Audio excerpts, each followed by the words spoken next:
Տարեվերջի ամփոփումը եւ ՊԵԿ նախագահի պաշտոնում իր առաջին ասուլիսը Վարդան Հարությունյանը սկսեց օպերատիվ տվյալներով։ Վերջին 11 ամսում պետեկամուտների կոմիտեն 4 միլիարդ դրամով գերակատարել է անցած տարվա նույն ժամանակի հարկային եկամուտների ցուցանիշը ու ապահովել է 973 միլիարդ դրամ։ Հոկտեմբերից ՊԵԿ նախագահող Պաշտոնյան նշում է, որ հարկային եկամուտները ապահովել են ներմուծման եւ սպառման ծավալի կրճատման ռիսկերի ֆոնին։ Հաշվի առնելով, որ պետական բյուջեի հարկային եկամուտների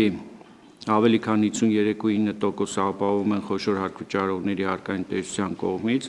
մտահոգիչ եմ համարում այն տնտեսվարողների մոտ իրացված շրջանառությունների ծավալների նվազման միտումները։ Խոշոր հարկվճարողների հարկային տեսչությունում հաշվառված 521 տնտեսվարողներից 296-ի գործունեությունը դեկտեմբերի 1-ի դրությամբ գնահատվել է ռիսկային։ Նրանց միջին ամսական ստվերը գնահատվել է ավելի քան 3.5 միլիարդ դրամ, կամ իրենց վճարած միջին ամսական հարկերի 49%-ը։ Բիզնեսից է տեղափոխվել պետական համակարգ, բիզնեսմենների հոգեբանությունը լավ գիտի, հորդորում է վերջնականապես հրաժարվել հարկերից եւ տուրքերից խուսափելու մեթոդներից։ Եթե վարչահարության արդյունքում չստացվի, ապա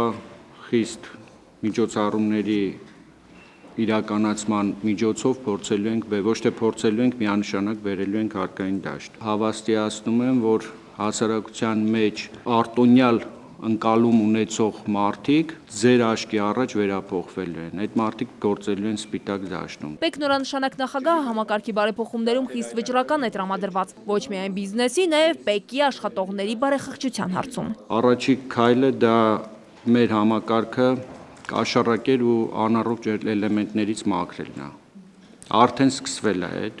Ուզում եմ տեղեկացնեմ, որ վերջի 2 ամիսների ընթացքում 50-ից ավել 50 մարդ, 50 աշխատակից ազատվել են աշխատանքից, ինչ-ինչ պատճառներով։ Այդ process-ը շարունակական է լինելու։ Վարդան Հարությունյանը համոզված է, որ կտրուկ փոփոխությունների արդյունքները կերևան երկարաժամկետ հատվածում։ ՊԵԿ-ում բարեփոխումներին ընդդիմացող աշխատակիցների այդ ճանապարհը կարճ է լինելու։ Սակայն Վարդան Հարությունյանը ակնկալում է, որ 2-ից 2.5 հազար աշխատակից նույնիսկ ցածր աշխատավարձի պարագայում կներգրավեն բարեփոխմանը, որի շնորհիվ հարկայինի պայմանները բոլորի համար կլինեն հավասար։ Լիլիթ Ասլանյան, Ալբերտ Գալստյան, ժամը լրատվական։